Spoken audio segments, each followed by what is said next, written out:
Hi అండి, నమస్తే. నేను మీ రమ, ది రమ్మ కిచెన్కి స్వాగతం. ఈరోజు మన రెసిపీ మినపగారెలు. ఈ మినపగారెలు చేసుకోవడానికి ఏమేమి కావాలి, ఎలా చేసుకోవాలి ఇప్పుడు చూద్దాం. మినపగారెలు చేసుకోవడానికి మనకు కావాల్సిన పదార్థాలు: మినప్పప్పు, పొట్టు మినప్పప్పు కానీ లేదా గుండు మినప్పప్పు దేనితోనైనా చేసుకోవచ్చండి. ఇక్కడ నేను గుండు మినప్పప్పు తీసుకున్నాను. ఈ పప్పు గుళ్ళని సుమారుగా 4 నుంచి 5 గంటల వరకు నానబెట్టి పెట్టుకోవాలి. తర్వాత వీటిని శుభ్రంగా కడిగి మనం గ్రైండర్కి వేసుకోవాలి. గ్రైండర్లో ఈ మినపగుళ్ళు వేసేటప్పుడు వాటర్ ఎక్కువ రాకుండా వేసుకోవాలి. అలా అయితేనే గారెల పిండి బాగుంటుంది. అప్పుడే గారెలు అనేవి మనకి క్రంచీగా వస్తాయి. అప్పుడే కొంచెం ఉప్పు కూడా యాడ్ చేసుకోవాలి.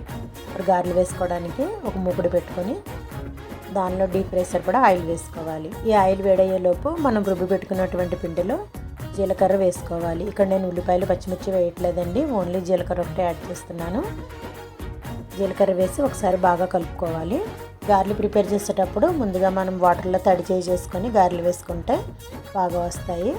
ఆయిల్ అనేది పెట్టుకున్నప్పుడు మంట మరి హైలో పెట్టకూడదండి, మీడియంలో పెట్టి వేసుకుంటే లోపల పిండి కూడా బాగా వేగుతుంది. ఇలా గారెలు వేసిన తర్వాత 1-2 నిమిషాలు కొంచెం వేగనిచ్చి మనం రెండో వైపుకి తిప్పుకోవాలి. అలా తిప్పుకొని దోరగా వేయించిన తర్వాత మనం ఒక ప్లేట్లోకి తీసుకోవచ్చు. ఇక్కడ నేను గారెలు ప్రిపేర్ చేసేటప్పుడు సోడా కానీ ఏమీ వేరే రవ్వ కానీ కలపలేదండి. ఇలా ప్రిపేర్ చేసుకుంటేనే బాగుంటాయి. మెయిన్గా గారెలు ప్రిపేర్ చేసేటప్పుడు మనం పిండి రుబ్బుకోవడంలో ఉంటుంది. మనం పిండి గ్రైండ్ చేసేటప్పుడు మరీ మెత్తగా మరీ బరకగా చేయకూడదు, మీడియంగా రుబ్బుకోవాలండి. అప్పుడే గారెలు అనేవి మనకి కరెక్ట్గా వస్తాయి.